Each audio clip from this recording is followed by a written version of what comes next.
표현의 자유 페스티벌 2013인데요.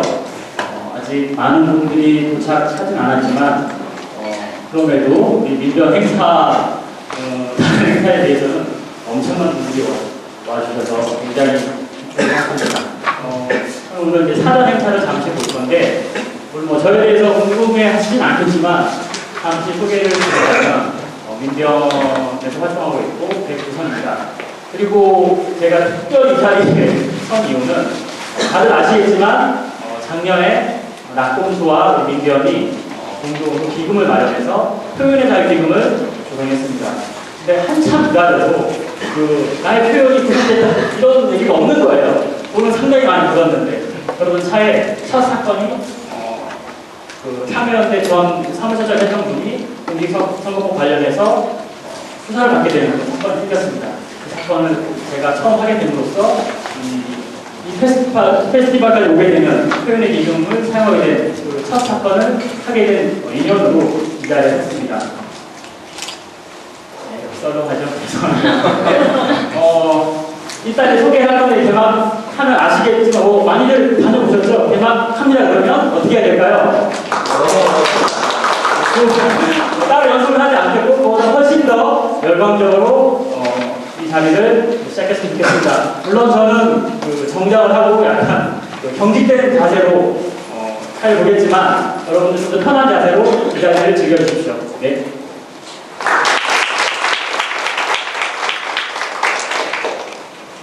예, 아시겠지만 오늘 개막 행사의 주제는 동상이몽입니다. 표현의 자유에 대해서 우리가 생각하는 것과 그들이 생각하는 것 다 다르고 그것을 어떻게 이해하고 받아들이고 허용해야 할 것인가에 대해서 오늘 격조 있는 페스티벌을 진행하겠습니다. 첫 순서로 오늘부터 시작되는 페스티벌은 내일 모레 일주일까지 19일까지 토요일까지 열리고요. 첫 행사를 민변에서 주관해서 행사 시작을 합니다. 그래서 개막 행사는 동상이몽이라는 주제로 인사 말씀을 우리 민변 회장님께 해주실 것이고 표현자 영상을 두 개의 문을 감독하신 김일란 감독님이 제작을 한 표현자 영상을 같이 보실 거고요. 17분 정도 보실 거고 그 다음에 말씀 안 드려도 다들 아실 조국 교수님께서 우리에게 표현의 자유가 그리고 한계란 무엇인가에 대해서 재미있는 말씀 해주실 걸로 기대하고 있습니다. 그리고 구체적으로 표현의 자유 페스티벌 2013이 어떻게 이 자리에 오게 됐는가 그리고 여러분을 만나게 됐는가 소개하는 시간이 있겠습니다. 시작하기 전에 못 본 분들이 많아서 어떻게 오게 되셨는지 페이스북이나 아니면 트위터를 통해서 오신 분들 손 잠깐 들어보세요. 네. 그러면 다른 매체를 통해서 보셨나요? 네. 알아서 잘 오신 것 같고요. 그러면 개막 선언과 함께 인사말을 해주실 장주영 민주사회관 변호사 모임 회장님을 여러분 힘찬 박수로 모시겠습니다.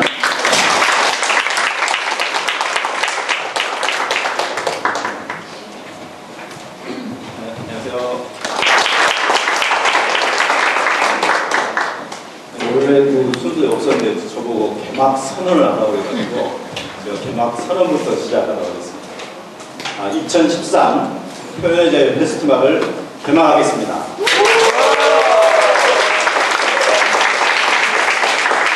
이게 좀 빵빠레로 좀 울려야 되는데 여러분들 박수소리가 저로서 더 훨씬 나은 것 같습니다.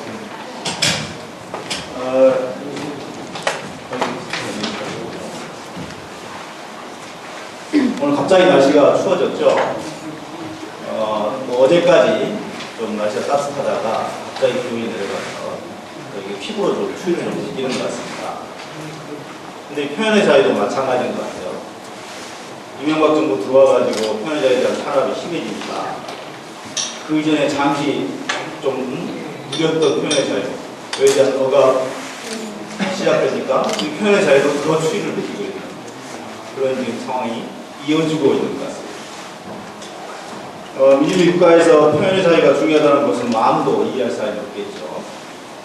언론, 출판, 집회, 결사의 자유 이 네 가지 자유를 포괄해서 이제 표현의 자유라고 이야기를 합니다만, 역시 이제 우리 헌법재판소에서도 이 표현의 자유는 민주체제의 어떤 기본이다, 민주사회의 기초가 된다, 이렇게 중요한 권리다라는 것을 여러 차례 설명을 했습니다.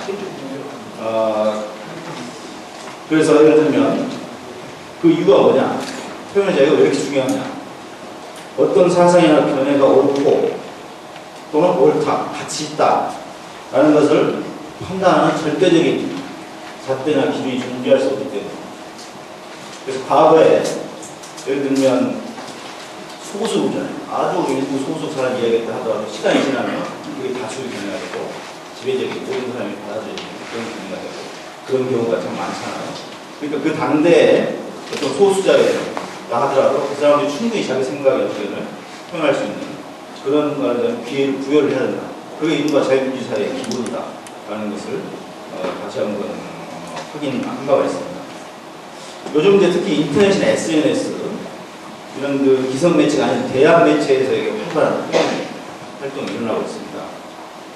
그건 한편으로는 이제 기성 언론에 대한 불신이기 때문이기도 하고, 또 주권자가 자신의 의사를 적극적으로 표현하는 그런 욕구 때문인 것으로 보입니다. 인터넷과 SNS는 이제 가장 그 참여적인 그 공론의 장이죠.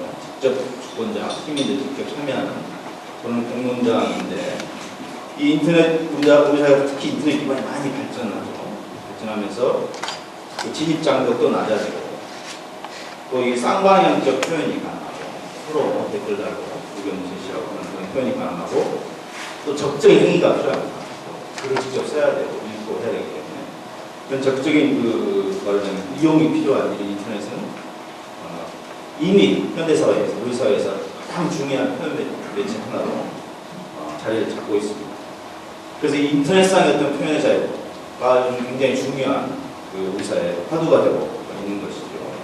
그래서 헌법재판소에서는 선거 시기에 인터넷에서 허위 사실이 포함되지 않은 정치적 표현, 선거 운동을 금지한 공직선거법 조항을 위헌했다 이렇게 판단하겠죠. 그렇지만 이런 그 헌법상의 그 표현의 자유, 또는 헌법재판소가 천명한 표현의 자유가 현실에서 제대로 실현되고 있느냐, 에 대해서는 의문이 있잖아요. 실현이 안 되고 있으니까 우리가 이 자리에 모여가지고 표현의 자유 페스티벌을 하고 있는 거겠죠. 그러니까 권력자나 정부 정책, 재벌기업, 대기업, 특정 종교 등에 대한 비판 활동은 상당한 그 제약을 받고 있는 게 현실입니다. 만약 이런 이들에 대해서 비판을 하게 되면 명예훼손, 형사, 조사받고 기소되고 처벌되고 민사적으로 손해배상을 청구당하기도 합니다. 선거 시기에 공직선거 위반 사건 굉장히 많고요. 또 정부 비판 행위를 이적 행위로 보아서 처벌한 국가보안법도 여전히 명의를 걸치고 있습니다. 그 외 인터넷 게시물은 방송통신심의위원회에서 명예훼손이다, 기타 등등 여러 가지 허위사실 유포다 등등 이유로 게시물을 삭제하는 그런 일도 비일비재하게 일어나고 있습니다. 그러면 이런 그 권력이 이렇게 그 인터넷상에 또는 일반 표현의 자유를 억압하는 그런 행위에 대한 반작용으로 오히려 시민들은 오히려 더 자신들의 의견을 적극적으로 표현하는 거고, 그 과정에서 법적인 제재를 받는 그런 시민들도 늘어나고 있습니다. 인면이 일반 시민 그 9천여 명으로 또 기금을 모아가지고 표현의 자유를 행사해서 억압받는 또는 법적으로 제재를 받는 그런 시민들에 대한 그 지원 활동을 해왔는데요. 그 작년 3월부터 현재까지 116호 사건을 무료로 법률 지원을 했습니다. 이들 사건 대부분 공직선거법 위반, 명예훼손, 정보통신망법 위반, 모욕 사건 이런 건데요. 소수의 사건이 무죄를 받게 했습니다. 무죄를 받는 아주 드문 예외적인 경우도 있긴 합니다만, 이들 사건을 통해서 과연 우리 사회의 표현의 자유가 제대로 보장되고 있는지에 대해서 의문을 갖게 되는 그런 사건도 역시 있을까라는 것을 확인할 수 있었습니다. 물론 모든 표현이 헌법에 의해서 보호되는 건 아닙니다. 얼마 전에 문제되었던 5.18 광주 민중항쟁에 대한 왜곡, 여론, 악의적인 허위사실 유포 행위가 있어서 상당히 논란이 있었죠. 그 다음에 사회적 소수자에 대한 언어폭력, 이런 것들이 어디까지 허용될 수 있는 것인가에 대한 좀 검토가 되어야 된다는 생각이 듭니다. 표현의 자유가 굉장히 거의 뭐 절대적으로 보장된다고 이야기하는 미국에서도 모든 표현이 다 보호되는 건 아니다라는 것을 확인할 수 있었는데요. 다만 그 공적인 사안에 대해서 그 공인에 대한 공직자에 대한 그 비판 그런 비판을 할 수 있는데요. 굉장히 많죠. 인터넷이나 여러 가지 할 수 있는데 그게 일부 허위 사실이 포함되어 있다 하더라도 현실적인 악의가 있어야 됩니다. 그래야 법적으로 제재할 수 있다. 라는 그런 미국의 판례를 좀 참고해서 이런 그 기준을 우리나라도 도입할 필요가 있지 않겠는가라는 생각을 하고 있습니다. 이번 그 표현의 자유 페스티벌을 통해서 다시 한번 표현의 자유의 중요성을 확인하고 또 우리 사회가 이런 표현의 자유를 마음껏 실질적으로 현실적으로 향유하게 되기를 기대해 봅니다. 일면 앞으로도 그 표현의 자유 행사와 관련해서 법률적 고초를 겪고 있는 그런 시민들을 지원을 하고 또 표현의 자유를 부당하게 억압하고 있는 법과 제도를 개선하기 위해서 계속 노력할 예정입니다. 감사합니다. 오늘 참석하실 분 중에 조 교수님이나 특히나 이 표창원 교수님 같은 경우는 전 교수님이라고 해요. 백수. 표창원 백수님께서는 굉장히 격투기 페스티벌에 맞는 옷차림이 아닌가 싶고요. 다음으로 이제 영상을 볼 건데요. 영상이 좀 내려오는 시간이 걸려서 몇 가지 당부 말씀드리겠습니다. 거장 김단 감독님께서 워낙 바쁘셔서 영상을 열심히 만드셨으나 아직 완성이 조금 부족합니다. 넓은 마음으로 재미있게 즐기는 마음으로 봐주셨으면 하고요. 다양한 인터뷰를 통해서 각자가 생각하는 표현의 자유, 말할 권리, 보시는데 많이 불편하진 않으셨죠? 생각보다 불편하진 않았고, 이제 눈에 띄는 것은 이제 박경신 교수님 이렇게 들어갈 자리에 몽이라는 그런 게 먼저 띄죠. 그리고 오늘 그 영상은 완성본이 아니라서 김일란 감독님께서 나중에 꼭 평화를 다듬어서 좋은 작품으로 다들 다시 볼 수 있도록 하겠다 이렇게 말씀하시라고 하고요. 다음으로 이제 소개할 분은 다들 아실 텐데, 저도 잠깐 이 표현을 생각해봤는데, 갑자기 우리 아들이 떠오르더라고요. 그냥 이제 9살짜리 남자인데, 얼마나 표현을 스스럼 없이 내지는 당당하게 하냐면, 어버이날 편지를 썼어요. 표현 자유 페스티벌 관련해서 저한테 10분 주어진 것 같습니다.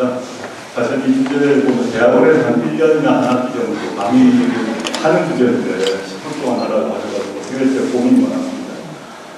사적으로 이제 도망갈까 하다가 아까 조금 전에 그 인사말을 장주영 교사하고 저하고 30년 친구입니다.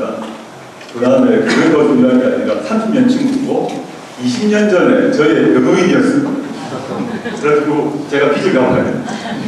시작이 남았고요. 제가 되게 좋아하고 존경하는 그 장준 교사가 인도하는 회장이시기 때문에 제가 시킨 대로 합니다. 오늘 주제가 이제 어려운 주제인데 법률적 얘기 나누는 장 교사가 하신 것 같습니다. 좀 풀어서 말씀드리자면요. 우리나라가 민주공화국 아닙니까? 뭐 다 알고 있는 건데 민주공화국의 운영 원리, 민주공화국이 민주공화국에게 하는 핵심 원리는 저는 표현의 자유였습니다. 뭐 뻔한 얘기가 있어서 한번 풀어보겠습니다. 민주공화국의 하나의 핵심 원리는 뭐냐면 선거죠. 선거를 하려면 이게 주권자를 자유롭게 뽑아서 그 주권자를 우리가 자유롭게 뽑았기 때문에 그 사람의 지배에 우리가 동의하는 겁니다. 어떤 선거? 그럼 주권자를 제대로 뽑으려면 뽑는 과정에서 후보가 어떠한 장단점이 있는지 어떠한 문제가 있는지를 우리가 알아야 됩니다. 알려면 주권자인 시민은 그 각종 후보들을 철저하게 검증을 해야 되는데 검증 과정에서 반드시 필요한 게 표현의 자유일 수밖에 없습니다. 그 표현의 자유는 우리가 머릿속에 생각만이 아니라 우리 머릿속에 생각만 자유가 있다면 아무 의미가 없습니다. 그럼 지리산에 들어가서 대령산 들어가서 수도하면 되죠. 그걸 드러낼 자유가 있다는 것인데, 그러면 방법은 여러 가지가 있습니다. 언론, 출판, 집회, 결사 등등 각종 자유가 나옵니다. 그런데 여기서 이제 어떤 문제, 이 시점에 왜 이런 페스티벌을 할까 생각하고 있냐면, 표현의 자유 여러 가지 요소 중에서 자유의 구성품 중에서 언론이라고 하게 되면 언론 자유가 있으면 좋죠. 우리 과거 언론 자유가 아예 모든 언론의 보도 내용 자체가 통제되는 국가 권력이 보도 지침을 통해서 또는 중앙정보부가 통제를 해서 기사를 잘라내고 폐간시키고 이런 시대가 있었습니다. 지금 그런 시대는 아닙니다. 이렇게 야당도 존재하고 있는 거죠. 과거는 야당 자체가 없어지죠. 그런데 자발적 복종을 통해서 언론 기관이 특정한 여론을 형성하고 있습니다. 그 언론 자체를 야당들을 폐지하지는 않지만 지금의 중요한 언론들이 실제 그 언론은 누가 시켜서 또 있겠지만 그렇지 않고 자발적으로 공중파든 종편이든 그걸 보는 분들은 그 속에서 자신의 의사를 결정하게 될 수가 없다. 즉 표현의 자유를 활용되어 나가는데 그걸 누리고 있는 사람들이 그걸 누리면서 공중파나 종편을 통해서 특정 언론 여론을 만들어 나가고 있습니다. 집회결사의 자유를 말씀드리자면 집회결사의 자유가 왜 중요한가에 대한 말씀을 드리겠습니다. 우리가 통상 표현 자유가 있다고 합니다. 우리 모두는 있습니다. 그런데 표현 자유를 누릴 수 있는 사람을 누굴까 생각해 보면 예를 들어서 어떤 사람이 돈이 많습니다. 돈이 많으면 언론사를 차리고 또 출판사를 차려서 내가 하고 싶은 얘기를 다 TV나 라디오나 출판사 통해서 만들어내는 거죠. 그런 사람은 우리나라에서 그렇게 쏘수 있다.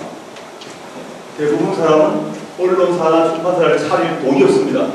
두 번째, 돈은 없다고 하더라도 언론사, 출판사를 통해서 자신의 의사를 전달할 수 있는 직접 능력이 있거나 또는 네트워크 있는 사람은 출연을 하거나 칼럼을 쓰거나 할 수 있죠. 그런 사람도 수적으로 적습니다. 많은 사람들은 언론사, 출판사를 운영할 돈이 없거나 지적 능력이나 또는 여러 가지 네트워크가 없기 때문에 나가지 못합니다. 그럼 그 사람들은 무엇을 누려야 되는가? 자신의 표현 자유를 무엇으로 행사할 수 있는가? 집회 결사의 자유를 통해서 행사할 수 있습니다.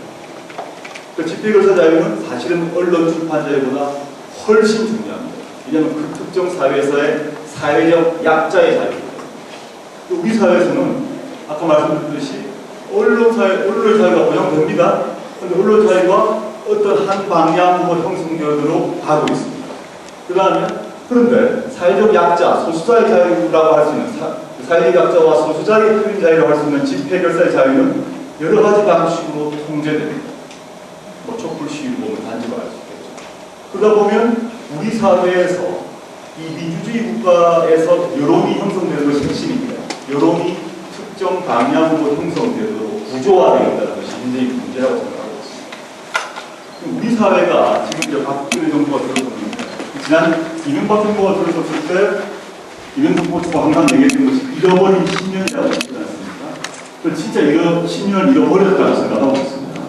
경제적 측면 내에 특히 표현의 자유 차원에서 잃어버렸는데 지금 박근혜 정부가 들어서고 모든 징조는 지금의 징조는 적어도 표현의 자유 측면에서 제3공화국 시즌2라고 생각합니다. 제3공화국 시즌2가 열리고 있다. 지금 모든 징후가 돌아가다 생각하고 있습니다.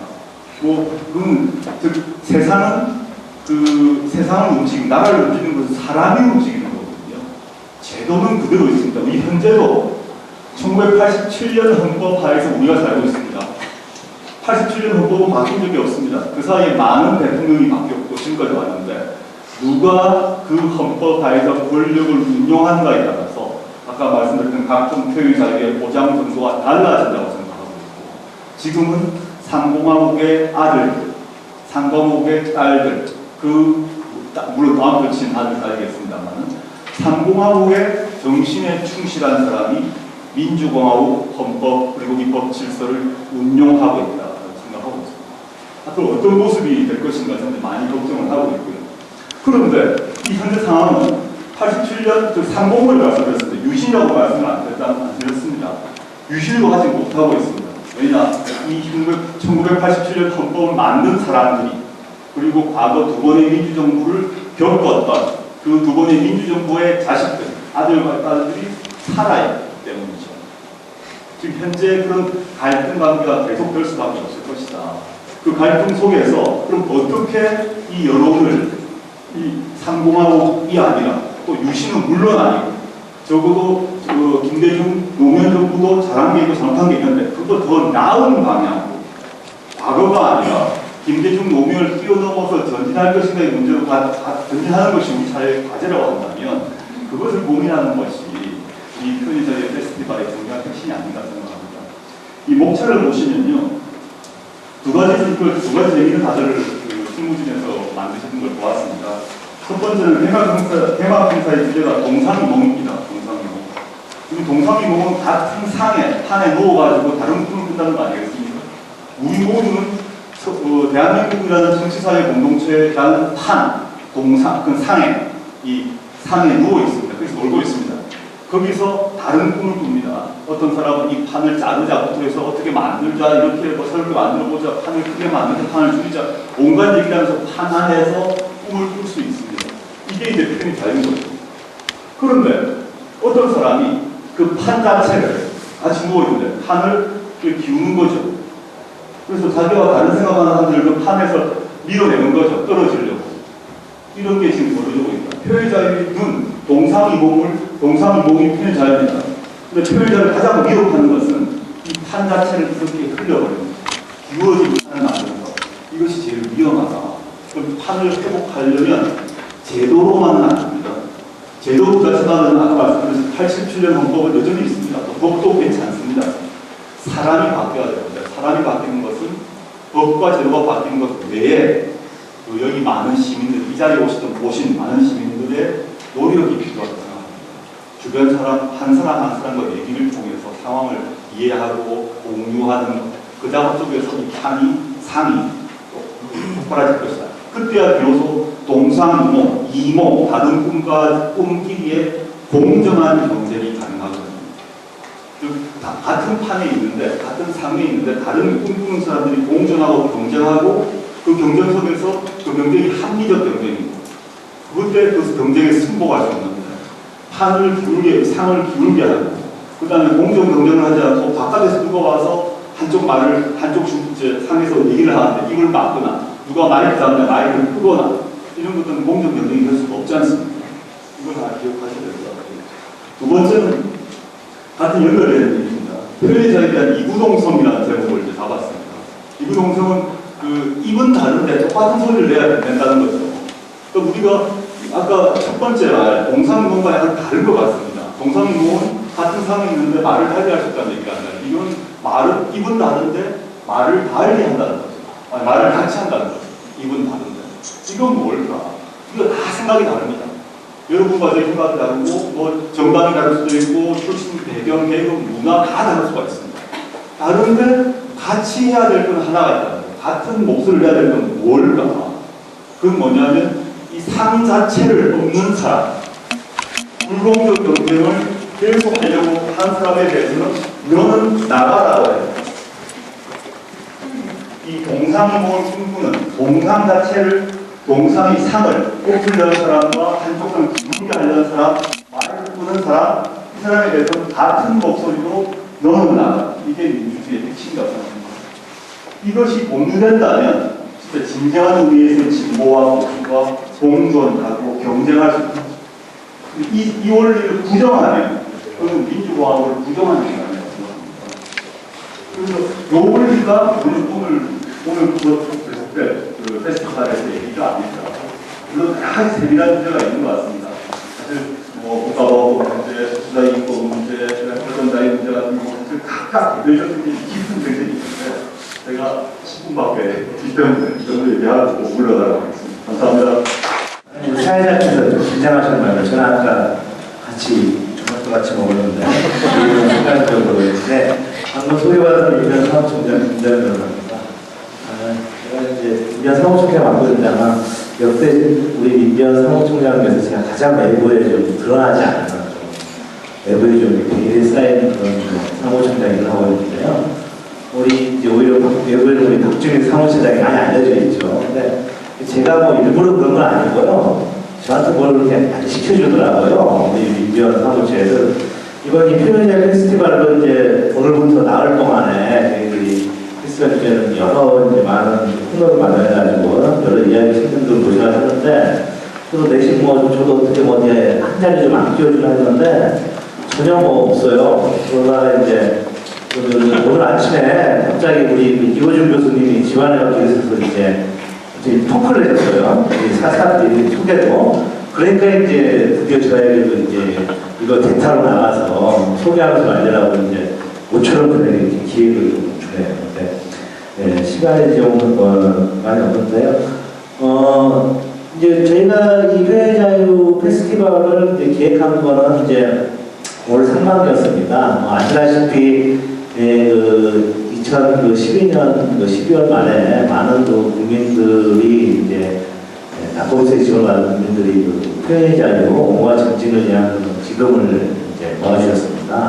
저희들이 원래 5억을 목표로 했는데 거의 저희 예상보다 훨씬 빠른 시간 내에 모아서 이제 기금을 조기에 마감했는데 그때 이제 모은 성금으로 많이 이제 이런 표현의 자유, 특히 정치적 표현을 이제 하고 싶어 하시는 많은 이제 시민들이 국권력에 부당한 걸 이제 탄압을 받고 그 과정에서 이제 재판을 받고 수사와 재판을 받는데 거기에 대한 이제 변론 기금을 이제 낙검수금으로 이제 마련했고요. 그래서 상당히 많은 부분이 그 이후에 이제 많은 그래서 이제 국권에서 탄압받는 그런 이제 시민들의 이제 형사 변론에 많이 이제 쓰여집니다. 근데 그뿐만 아니라 많은 이런 이제 홍보나 표현의 자유를 위한 이런 행사도 저희들이 그 기금을 통해서 이제 활용하면서 하고 있는데 올 상반기에 저희들이 올 가을 정도면 표현의 자유 페스티벌 해보자라고 계획을 해가지고요. 이 상물이 오늘부터 이제 토요일까지 4일 동안에 열리게 됩니다. 네, 이제 이어지는 이제 시간을 아까 사회자께서 소개하셨습니다만은 이제 표현의 자유가 이구동성이라는 주제로 아주 유명하신 분들이 많이 나오시죠. 네, 기대하시고 있을 텐데요. 그리고 이제 언론의 기능과 정보적 비판 그리고 문화, 예술과 표현의 자유에 대해서 이구동성 판을 한번 올려볼 겁니다. 많이 기대해 주시고요. 저희들 장소가 좀 이제 예의치 않아가지고 내일과 모레는 장소를 여기가 변호사 교육문화회관으로 옮깁니다. 여기서 멀리서는 한 이제 100여 떨어졌는데요. 화면에 나와 있듯이 이제 내일은 신공화주 맥가심과 표현의 자유라는 그 주제로 7시부터 변호사 교육문화회관에서 저희들이 토론회 이야기 마당을 펼치고요. 금요일에 이제 서울 인권영화제 쪽에서 주관하는 행사가 있습니다. 3개의 영화를 트는데요. 그 중에 이제 고전에 대해 있는 우리 조성권 감독님의 97년도 레전드라는 작품도 있고, 또한 이제 외국에도 이제 작품을 상영합니다. 그래서 많이 좀 관심 가져주시고, 마지막 날 이제 토요일에는 이제 마무리하면서 오늘 참석한 거면 다른 건 아니에요. 저 노동조합에서 가라고 하면 저 지금 갈 수밖에 없습니다. 왜냐면 해직 기자로서 그 월급을 노동조합에서 지금 받고 있어요. 그래서 노동조합에서 어떤 행사 참석하라고 하면 그 갈 수밖에 없는 처지라는 거. 뭐 농담 비슷한 얘기고요. 요즘 뭐 표현의 자유, 일단 뭐 대표적으로 제가 종사했던 분야가 언론이잖아요. 방송, 뭐 종편보다 못하다 이런 얘기들 참 많이 나오는데. 이런 실상들에 대해서 일단 국민들에게 좀 더 다가갈 수 있게 좀 알려드리는 게 필요하지 않느냐. 이런 그 주최 측의 어떤 취지, 거기에 뭐 부응을 해서 나왔다고 보면 될 것 같아요. 그러면 이제 박근혜 정부 들어서도 뭐 지난 이명박 정부와 비교해서 표현의 자유가 뭐 그대로면 그대로 더 나아지지 않았다. 오히려 더 후퇴했다고 보는 게 많은 사람들의 시각인데 이거에 대해서 어떻게 생각하십니까? 일단 그 박근혜 정부하의 언론 정책이라고 하면은 제가 볼 때는 그 과거 이명박 정부 하에서 이루어진 언론 장악을 승계하는 정책이다. 이렇게 보면 될 것 같아요. 단적인 예가 지금 정부가 소유권을 가지고 있는, 사실상 소유권을 가지고 있는 공영방송사, 그리고 뭐 공영 언론사라고 할 수 있는 그 YTN이라든지 그 연합뉴스, 이런 그 언론사들의 그 지배 체제라고 할까요? 그 뭐 사장이라든지 그 핵심적인 그 인사들이 전혀 교체가 되지 않았습니다. 근데 이분들이 그 대부분 이명박 정부 말기에 그 엄청난 편파 보도로 인해서 사상 유례가 없는 공영방송사들의 대파업 사태를 초래했던 장본인들이거든요. 근데 그분들이 다 그대로 남아 있어요.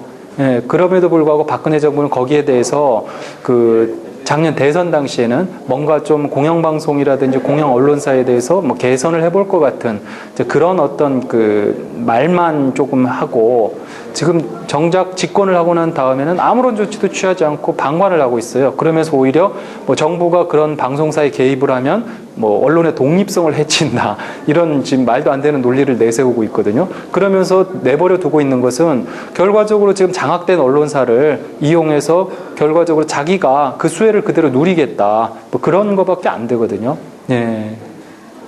네, 그러면 이제 2부 시작하시면 올라가셔서 언론의 자유나 표현의 자유에 대해서 말씀하실 텐데 오늘 이 고발뉴스 시청자들한테 하시고 싶은 그에 관해서 하시고 싶은 이야기가 있다면 꼭 하시고 싶은 이야기. 글쎄 뭐 제가 특별히 하고 싶은 얘기라기보다는 아까 뭐 조국 교수님도 와서 말씀을 하셨는데요. 지금 현재 그 정부의 언론 정책이라고 하는 게 민주주의를 하자고 하는 게 아니거든요. 민주주의를 하는 데 있어서 가장 핵심은 언론의 자유입니다. 사람들이 자기의 생각이나 주장 이런 것들을 정확하게 자유롭게 표현을 할 수 있어야 되고 언론에서 그런 것들을 그대로 보여줘야 되거든요. 그런데 지금 우리나라의 언론은 제대로 보여주는 게 아니라 그런 것들을 왜곡하거나 축소하거나 그런 식으로 정부에 유리한 방향으로 보여줌으로써 사람들의 어떤 생각을 통제하자는 거거든요. 바로 이런 현실을 정확하게 그 시청자들이나 이런 분들이 깨달으셔야 되고요. 자기 혼자 깨달아서는 안 되고 그걸 많은 분들에게 또 알려야 되고 그분들도 함께 각성을 해서 이건 결과적으로는 그 인물을 교체하는 수밖에 없는 것 같아요. 그 정권을 교체하고 지금 언론 정책의 담당자들을 교체하고 이런 것들이 이루어져야만 비로소 언론의 자유가 보장이 되고 우리나라의 민주주의가 발전할 수 있다 이렇게 보고 있습니다. 원래 오늘 사회는 그 저희 민변 언론이 소속 변호사님들 중에 한 분이 맡으실 예정이었는데 다들 사정이 안 되신다고 하셔서 제가 맡게 됐습니다. 저 지금 굉장히 떨리고요. 얼마나 제가 떨리지 않는 사람인데 사회라는 것을 본 게 일단 처음입니다. 처음이고 그리고 정말 이 세상에서 지금 우리나라에서 우리 사회에서 이 정도로 핫한 분들을 한 자리에 모실 수 있는 기회가 많지 않을 거라고 생각되기 때문에 이분들의 존재감에 또 한번 떨고 있습니다. 네, 그러면 오늘 그 이야기 손님들을 제가 짧은 소개와 함께 한 분 한 분씩 좀 모시도록 하겠습니다. 부작입니다. 부작위로 좀 보시도록 하겠습니다. 뭐, 특별히 제가 선호하는 순서가 있다거나, 또 외모 순 이런 거 안 되니까, 오해하지 마시고요. 옳은 소리를 편하게 하고 싶다. 그래서 그 좋다던, 경찰대학을 박차고 나오십니다. 그리고 그 이후에 전국을 돌면서 정의에 관해서 이야기를 하시면서 부정의한 사람들을 불편하게 만들고 계신 분이십니다. 현창 교수님 박수 드리겠습니다.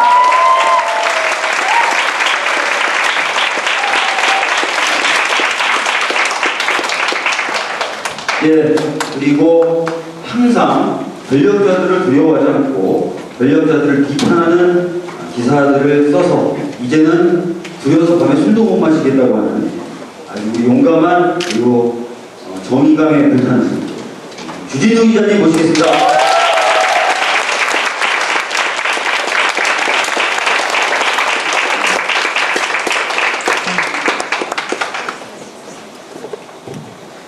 저희가 마이크 시설이 좀 보이지 않아서요. 테이블 위에 긴 마이크가 놓여져 있는 좀 양해를 해주시고요. 그래서 주진우 기자님 그래도 키가 크셔서 괜찮지 않은가. 네. 예, 그리고 이분은 계속해서 새벽에 남들 다 잘 때 일어나서 부지런하게 돌아다니십니다. 그러면서 정말 유명한 사람들을 패러디한 포스터들을 붙이고 다니십니다. 계속해서 처벌을 받아오시다가 최근에 배심원들을 설득하는 아주 극적인 채용지수를 통해서 무죄를 받으신 이하 작가님 모시겠습니다.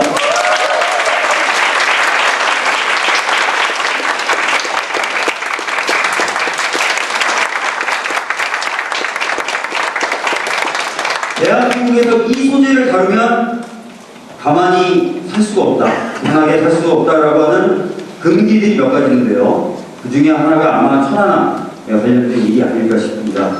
처음부터 위협을 당하셨죠. 영화제에서 상영했을 때부터 그 영화를 실제로 봤는지 안 봤는지 모르는 해군 장교들로부터 위협을 당하셨고, 여러 가지 어떤 위협을 뚫고 법적 소송도 불사해서 드디어 영화를 상영하나 싶었는데 갑자기 원인 모를 이유로 상영을 하지 못하게 됐다가 최근에는 IPTV에서의 송출도 중단되는 그런 아픔을 겪고 계십니다. 그 바람에 저는 별로비를 한 푼도 못 받고 있습니다. 우리 백승호 감독님 모시겠습니다.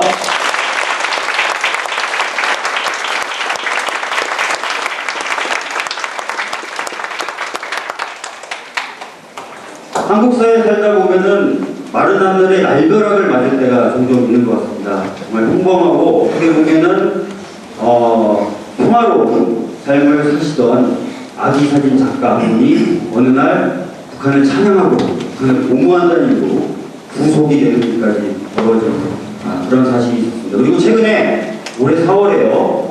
여러분 아실지 모르겠지만요. 호주로 정치적 난민 신청을 한 분 계셨는데요. 그분이 호주에서 정치적 난민 신청을 호주가 받아들였습니다. 그 이유가 뭐냐면 그분이 그 난민 신청을 해서 받아들인 분이 사고하시거나 생각하시는 게 이분과 비슷하다. 그래서 그분처럼 뭐 처벌이 될 수 있다. 대한민국에 살면은 이라고 해서 호주가 그 난민 신청을 받아들인 사례가 있습니다. 예, 평범한 아기 사진 작가였다가 트위터 한번 잘못해서 구속까지 되셨던 박정민 작가님 모시겠습니다.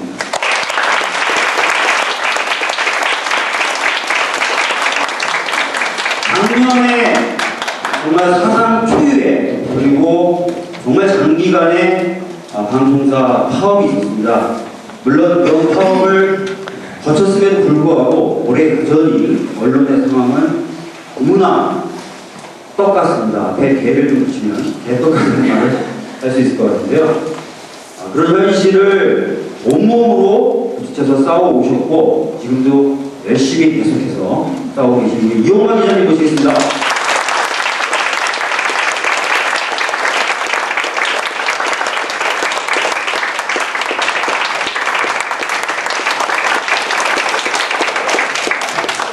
예, 지금 여면을 보시면 다 아시겠지만 지금 이 현장을 경찰이 급습해서 여기 출연자분을 잡아가시면 대한민국을 조용하게 될 것 같다는 생각이 들 정도입니다. 오늘 이분들 모시고요 토크쇼를 진행을 할 텐데요. 사실은 뭐 별다른 콘티도 없습니다. 별다른 콘티도 없고 출연하신 분들의 경험과 내공에 의지하는, 그래서 이 토크쇼가 제대로 안 되면 사회자 탓이 아닌 출연자분들 탓이라고 생각해 주시면 감사하겠습니다. 이렇게 좀 나눠놓은 건요, 서로 사이가 안 좋은 게 아니라 저희가 이제 가끔 영상도 보고 해야 되기 때문에 이렇게 나누는 겁니다. 재밌는 시간 잠깐 가져볼까요? 여기 나와 계신 분들 서로 얼굴 평상시 봐왔다는 분도 있지만 처음 보시는 분들도 있을 테니까 잠깐 일어나서 서로 악수도 좀 해주시면 하얘졌죠. 여러분들 사진도 좀 찍어 보시면 되겠습니다. 네.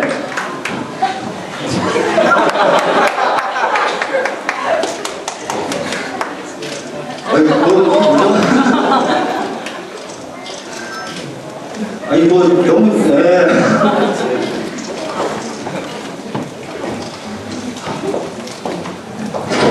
참 다들 좀 너무 얌전하신 모습을 보여주셨는데 아마 토크쇼가 시작되면 이렇지 않을 것 같습니다.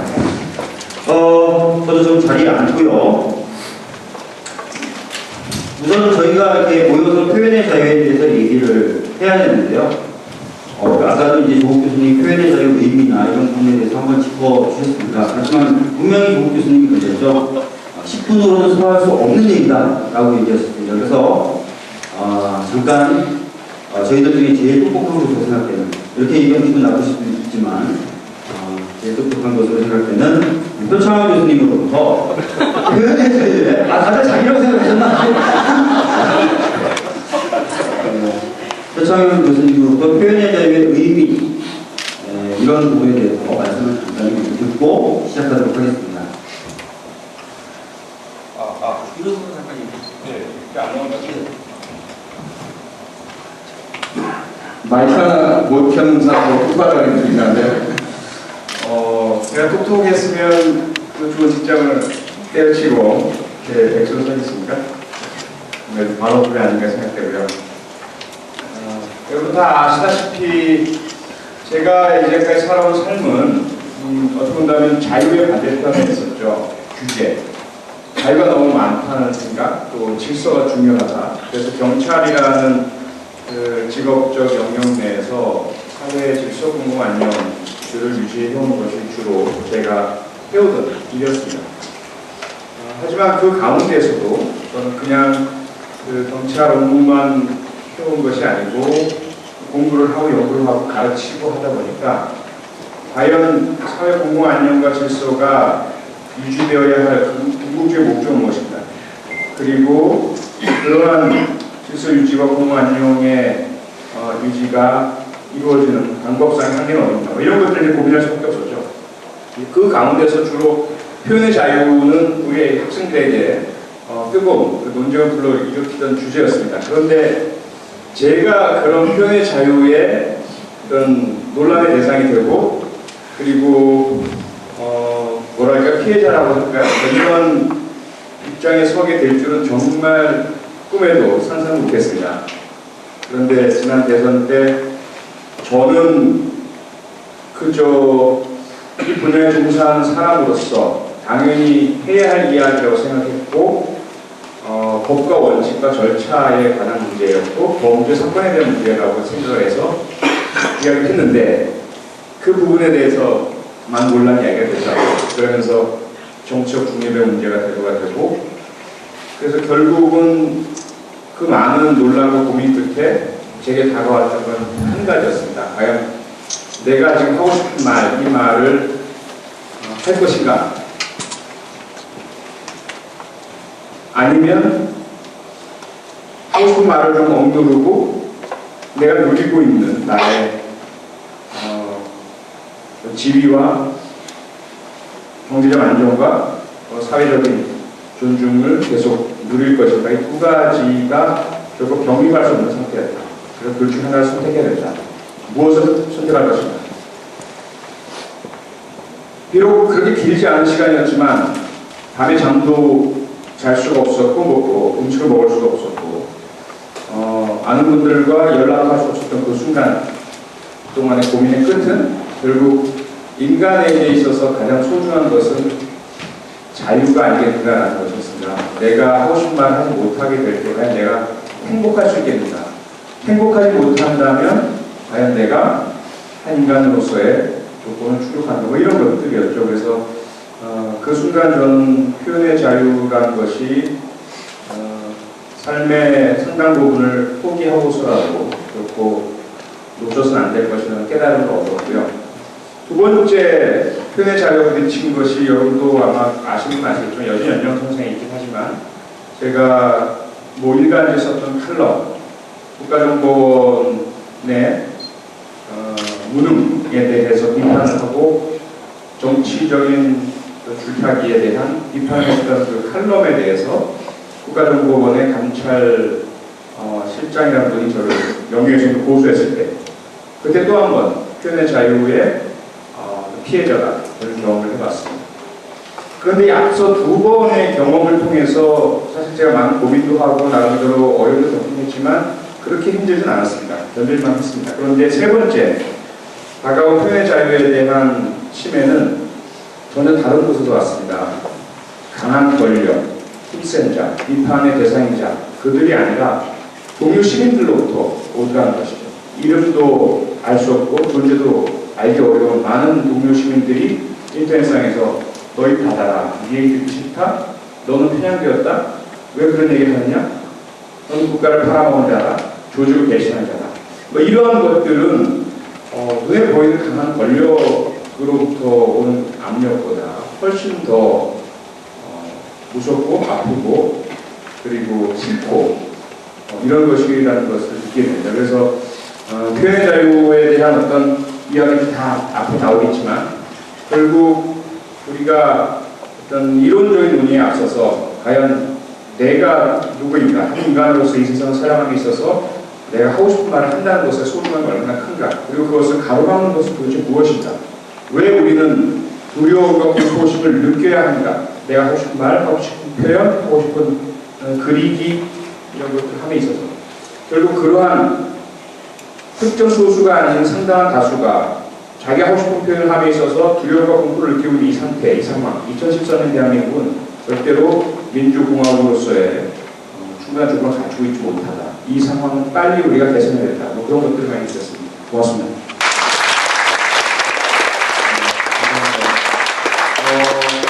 다들 아시겠지만 모르실 수 있습니다. 토크쇼라고 하는 것은 자유로움을 기반으로 합니다. 그래서 이제부터는 딴 사람이 얘기하고 있다고 하더라도 본인이 하고 싶은 말씀을 주시면 내 얘기 들어봐라고 얘기하실 수 있습니다. 그리고 내가 생각하기에 틀린 소리를 한다라고 하면 사회자의 말을 빼고는 언제든지 반박을 해줄 거예요. 그런 부분에 있어서는 자유로움을 가져가자 말씀을 드리겠습니다. 지금 보시면 아시겠지만 나와 있는 이야기 손님을 그룹핑 또는 분류가 가능합니다. 그죠? 언론 쪽에서 계신 이용만 있는 주진 계시고요. 그 다음에 예술 쪽을 하고 계신 분이 계십니다. 그리고 어떻게 보면 물론 예술을 하고 계십니다. 그렇게 하는 게 아니죠. 본인 취지로서는 일반적인 트위터리아, 인터넷 이용자 이런 쪽으로 틀리더라도 사회자말을 반박을 없다고 하시면 반박할 수 있습니다. 맞는 말이라서 제가 말씀드리려고요. 저 작가라고 소개했는데 저는 영세 자영업자입니다. 네, 그래서 그 자유롭게 좀 나눠볼 수 있는데요. 그래도 막 중구난방 이야기를 할 수는 없어서 먼저 언론에 대한 얘기부터 한번 해볼까 합니다. 우리 주진우 기자님. 저는 이런 얘기하는 줄 몰랐어요. 교수님 이렇게 막 얘기하는데 저는 갈래요. 일어서서 얘기하시는 게 부창 교수님만의 특권이었고요. 얘는 좀 편하게 좀 얘기를 해주시면 되고요. 정말 편하게 얘기하신다고 편하게 네. 저는 뉴스 보셨다시피 지금 오늘 500만 원 진짜 중요한 재판은 다음 주에 있는데 거기 주신 변호사가 박주민 변호사세요. 그래서 데리러 왔어요. 나도 살아야 될 거 아니야. 예, 제가 사실은 주신 변호사의 권력을 이용해서 오늘 안 나오면 변호를 제대로 안 하겠다. 잘 해보고요. 제가 오늘 그래서 사실은 그 민사 판결을 보고 너무 저도 마음이 아파가지고 주 기자님이 급하게 문자를 보내서 괜찮냐, 오늘 나올 수 있냐. 보통 사람들 같은 사실 못 견디거든요. 판결을 받는데 아주 간단하게 방문이 오더라고요. 오히려 하면서 딱 그때 한두 번 찍는 것도 아니고. 네, 어떻게 보면 주 기자님 같은 경우는 이제 좀 권력을 비판하는 기사들을 많이 쓰셨어요. 권력자들을 비판하는. 네, 뭐 어떤 기사들을 쓰셨는지 한번 좀 말씀해 주시죠. 뭐 많이 썼죠. 근데 제가 노무현 정부, 참여정부 들었을 때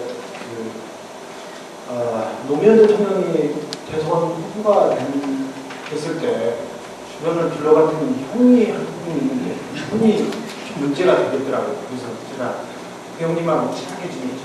권평 씨라고. 그러다가 이게 뭐야 이거. 국정원장 뭐야.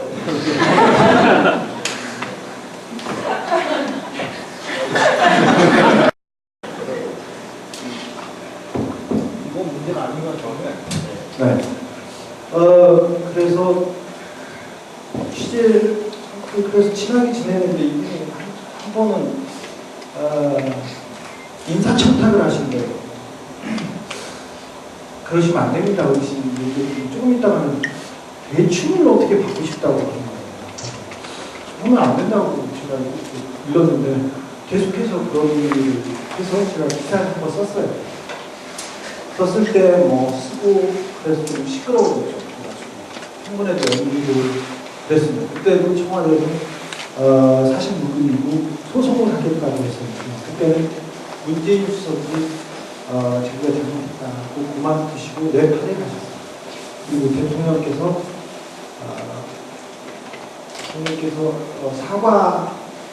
사과를 했죠. 사과를 하면서 남산구 교육 사장 얘기를 하면서 내가 좀 감독했어요. 아무튼 그때도 고소고발을 하려고 했는데 BBK 때 제가 BBK 때 이명박 정권이 들어오기 전에 메모를 썼었죠. 이렇게 검찰은 이명박을 무서워해가지고 형량을 낮춰주면 내가 다 불어주면 이명박을 빼주면 형량을 낮춰주겠다 이렇게 하는데 그때는 특수부 검사 최재경을 비롯해서 특수검사들이 다 모여서 저한테 소송을 해서 4년간 끌어서 소송을 했어요. 작년에는 제가 오촌 조카 대통령 오촌 조카들이 죽이고 자살했는데 성경찮은 부분이 있다고 해서 살인 사건을 보도했어요. 그걸로 소송을 했는데 박근혜 정부도 그것은 구속영장을 줬죠. 그래서 수갑을 잡고 유치장에 들어가야 돼요. 무섭죠. 표현의 자유 비슷하네요. 저는 한국이 비슷한데 최근에는 소송한다고 했거든요. 그다음 소송으로 굉장히 곤란하고 어렵지만 지금 구속을 난감하고 있어요. 다음 주에 재판이 있는데 그런 부분이 잘못되면 큰일 나. 아무튼 그렇게 좀 변화하고 있다. 기자의 입은 묶으려고 항상 했기 때문에 그렇다고 이렇게 치부하기만 하기에는 조금 더 굉장히 심각해지고 있다 이렇게 생각합니다. 제가 현장에서 뛸 때 제일 좋아하던 이용마 선배 그때 잘려가지고 이렇게 선배가 얘기 좀 해요. 표현해줘야 언론에서 저한테 정의 그런 걸 시키는 거 아시죠?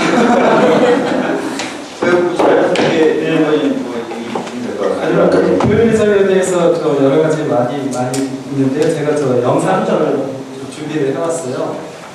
지금 현재 정부에서 표현의 자유, 언론의 자유가 어떤 상황인지 여러 가지 얘기하면 다 소용이 없고요. 다행스럽게 보니까 거의 5년마다 대통령 임기 말마다 동일한 기사가 보도가 된 적이 있습니다. 그 기사를 보여드릴게요. 먼저 김대중 정부 시대와 노무현 정부 시대에 먼저 방송했던 보도, 똑같은 주제거든요. 그거 먼저 한번 보실게요. 그리고 난 다음에 이명박 정부 시절에 똑같은 주제의 보도가 어떻게 이루어졌는지 일단 그거 한번 비교해 보실게요. 기자는 원래 저래야 되는 신축 사저를 둘러싸고 고화주택 논란이 일어났습니다. 박재훈 기자가 현장을 다녀왔습니다. 이거는 지금 김대중 대통령에 대한 1번지 김대중 대통령이 퇴임하면 돌아갈 집공사가 한창입니다. 오는 10월 완공 예정인 이 집은 지하 1층, 지상 2층, 3층에 연건평 199평, 설계도면대로라면 방이 8개, 욕실이 7개입니다. 지하 1층에 37평짜리 독립견실까지 포함하면 연면적은 235평에 달합니다. 지하 1층과 김 대통령 본부의 2층 침실까지를 오르내리는 엘리베이터와 실내 정원까지도 갖췄습니다. 바로 옆에 연면적 155평의 경호 건물도 별도로 들어섭니다. 시공업체는 도면대로 공사 중인 것은 맞지만 소화주택은 아니라고 말합니다. 또 연면적으로는 190평에다가 공사를 하고 소화주택은 420만 원. 청와대는 엘리베이터의 경우 다리가 불편한 대통령에겐 반드시 필요하며 많은 방과 욕실도 비서들을 위한 시설일 뿐이라고 해명했습니다. 또 평당 420만 원씩 총 공사비는 8억 8천만 원. 이 가운데 3억 원은 대통령 부부의 저축이며 나머지 5억 8천만 원은 대출이라고 설명했습니다. 한나라당은 부동산 업자들의 말을 빌려 적어도 평당 1,500만 원씩 30억 원을 든다고 보고 이 돈이 어디서 왔는지를 묻고 있습니다. 공교동 사저자리는 대통령이 일산으로 이사간 95년까지 33년 동안 살았던 바로 그곳입니다.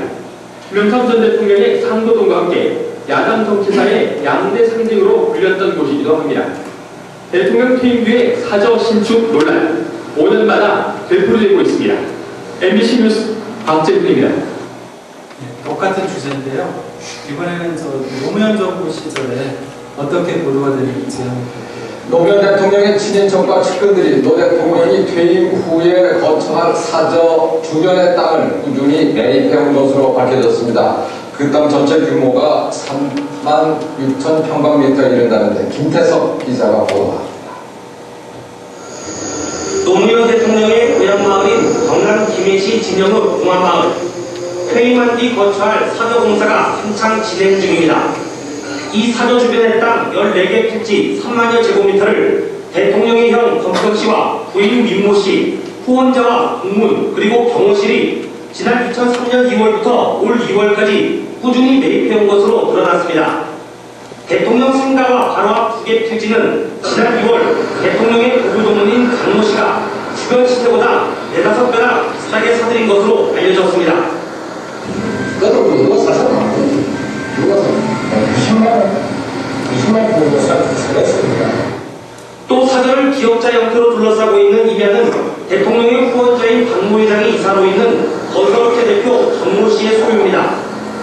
임야 끝자락에 있는 작은 저수지에는 물에 뜨는 공을 사용해 스윙 연습을 할 수 있는 가공물 골프 연습장도 있습니다. 동네로 가공용 일체 사용을 안 하네요. 계속된 땅 매입으로 사저처 주변의 관련 땅이 총 16개 필지 36,000제곱미터에 이르자 이른바 노무현 타운이라는 말까지 나오고 있습니다. 땅의 소유주가 어떻든 대통령의 퇴임 후 용도와 관련된 만큼 노무현 마을이니 노무현 타운이니 하는 논란은 계속될 것으로 보입니다. MBC 뉴스 김태석입니다. 자, 여기서 잠깐만 보시면요. 그 두 가지 보도의 공통점이 김대중 정부 시절에는 사저 호화 논란, 호화 사저 논란인가요? 뭐 그랬고, 두 번째는 노무현 타운 논란. 제목에서부터 뭔가 하여튼 굉장히 호화스러웠다는 이미지와 함께 그로 인해서 문제가 제기된다. 이런 이미지를 딱 주지 않습니까? 그리고 전반적인 보도 내용을 보면 기자가 현장을 찾아가서 촬영을 하고 현장 관계자들 인터뷰를 하고 그리고 그런 인터뷰들을 통해서 어떤 호화사저 논란이 어떤 측면에 있어서 지금 일고 있다 라는 부분을 지적을 하고 거기에 대한 청와대 측이나 이런 쪽에 반론을 넣었고요. 김대중 정부 시절에는 야당 측의 재발론도 들어갔어요. 근데 노무현 정부 시절에는 지금 청와대 측의 반론도 없고 야당 측의 반론도 없죠. 그냥 기자의 주장만 있죠. 자, 다음에 이제 이번에는 이명박 정부 시절에 어떻게 보도가 됐는지 한번 보시죠. 이명박 대통령이 퇴임 후 서초구 내곡동에 새로운 사저에 살게 된다고 청와대가 밝혔습니다. 박성준 기자입니다. 서울 서초구 내곡동 기존 건물의 철거 작업이 진행된 이 부지는 모두 2,606제곱미터입니다. 이 중 463제곱미터에 이 대통령의 사저가, 나머지 2,143제곱미터에 사저 경호 관련 시설이 들어서게 됩니다. 이 대통령은 당초 퇴임 후 논현동 사저로 갈 계획이었으나 땅값이 비싸 경호시설 부지 구입에 어려움이 있고 주변 건물 때문에 경호 안전에도 문제가 있어 지난 5월 새 부지를 구입했다고 청와대는 설명했습니다. 사저 부지는 11억 2천만 원에 거래됐는데 아들 시영씨가 논현동 집 땅을 담보로 받은 대출금과 친척들에게 빌린 돈으로 구입했습니다. 청와대는 집가 상승을 막고 공사 과정의 보완을 위해 일단 시영씨 명의로 구입했으나 곧 이 대통령 명의로 전환될 것이며 지분이 대통령실과 이시영씨 공유로 돼 있는 부분도 곧 분할된다고 덧붙였습니다. 또 국가재산인 경호 관련 부지와 시설에 소요되는 비용은 42억 8천만 원으로 경호처가 배정받은 예산 40억 원과 예비비 등으로 충당할 것이라고 밝혔습니다. 또 경호시설 부지가 전직 대통령들 사저에 비해 넓은 것은 땅 주인 측이 나머지 땅들이 접근할 길이 없는 쓸모없는 땅이 된다면 일괄 분해를 요청했기 때문이라고 밝혔습니다. 이 기사 지금 어디 써 있는 것 같아요? 네, 이 기사 뒷 배경 담벼락이 청와대 담벼락이죠. 네. 이 기사를 보면요, 특징이 앞에 두 기사 같은 경우는 뭐 호화 논란 이런 거 했는데 제목부터 지금 벌써 그냥 페이북 내곡동으로 있죠. 아무 문제 없습니다. 여기 이 기사 맨 처음에 썼던 기사 요 앞에 있잖아요. 주재훈 기자가 당시 이 기사를 제일 먼저 발굴해서 썼는데 문제가 있다라고 해서 썼거든요. 그러니까 그 기사가 인터넷에 바로 나간 다음에 청와대에서 해명을 합니다. 청와대 출입기자들을 불러가지고 이게 지금 일요일 상황이에요. 일요일. 청와대 출입기자를 불러서 그쪽에서 해명을 합니다. 지금 이러이러한 보도가 나왔는데 지금 내막은 이렇다 라고 하면서 쭉 설명해 주는 거예요. 그러면 정상적인 기자들이라면 청와대의 설명이 나오면 그러니까 기자들의 제일 원칙 중에 하나가요. 출입처에 나가면 출입처 얘기 믿지 말라는 거거든요. 왜냐하면 그 사람 기자들의 기본적인 임무 자체가 미션이 권력에 대한 감시와 비판하는 거니까 이 사람들이 거짓말을 하는지 참말을 하는지 가려내야 하잖아요.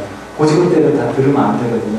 청와대에 들으면 그걸 현장에 가서 확인을 하고 다 해야 되는데 지금 기사를 보면 기사의 특징 중에 하나가 주어가 전부 다 청와대입니다. 그리고 인터뷰 내용이 없죠. 현장을 안 갔다는 얘기예요. 그걸 보여주는 기사가 마지막에 자기 얼굴을 찍는데 청와대 담벼락을 배경으로 해서 찍잖아요. 노무현 대통령 때 그 취재 기사가 찍은 장소가 어디예요? 봉화마을에 가서 찍지 않습니까? 마산 당시 마산 MBC 기자예요. 현장에 찾아가기 위해서 마산 MBC 기자를 보내서 취재를 시킨 겁니다. 근데 지금 작년 보도 같은 경우는 이런 식으로 이게 이명박 정부에서 이루어져요. 말이 필요가 없는 거예요. 보도가 어떻게 이루어진지 대부분 방송이라고 하는 게 그냥 쑥쑥 지나가기 때문에 들으면 사람들이 어떤 문제가 있는지 그 방송 하나만 들어서는 잘 모릅니다. 귀로 듣고 넘어가는 거거든요. 이렇게 일일이 안 따져보잖아요. 그런데 거기서 비교를 하니까 딱 나타나잖아요. 어떻게 돼 있는지. 이명박 시절에는 오로지 주어가 청와대예요. 청와대는 이렇게 밝혔습니다. 이렇게 청와대는 해명했습니다. 청와대는 이렇게 덧붙였습니다. 이건 원래 이런 식의 기사는 어떤 때 썼냐면요. 옛날에 전두환 시대나 박정희 시대 때 그 당시에 이 검찰이 공안사건 발표를 하지 않습니까? 그러면은 공안사건 확인을 못 하잖아요. 기자들이. 국정원, 그러니까 그 당시 중앙정보나 안기부 같은 데서 누구누구를 무슨 간첩 혐의로 어떻게 잡았다, 이 사람들이 무슨 혐의 있다고 발표를 하는데 확인이 안 돼요. 그렇기 때문에 기자들이 면피하기 위해서 내 책임 아니다. 이건 검찰이 이렇게 이야기를 했다. 이거 내 얘기가 아니다라고 할 때 쓰는 리포트 방식입니다, 저는.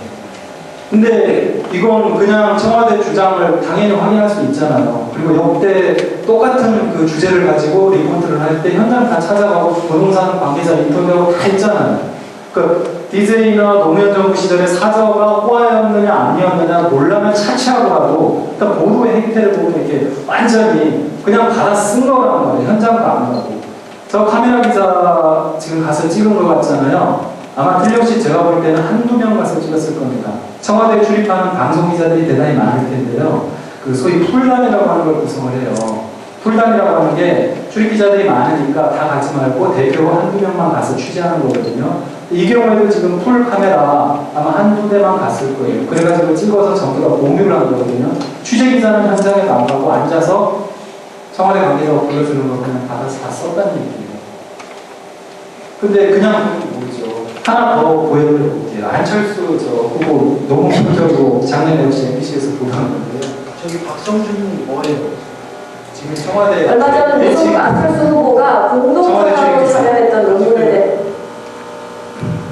대해 재탕 논란이 일었는데 이번에는 안 후보의 학위 논문이 다른 논문을 상당 부분 표절했다는 의혹이 제기됐습니다. 현엄석 기자가 보도합니다. 안철수 후보가 지난 1990년 서울대에 제출한 박사학위 논문입니다. 다음 논문은 안 후보의 2년 앞서 박사학위를 받은 서울대 서모 교수의 서교수 논문 22페이지와 안 후보 논문 17페이지.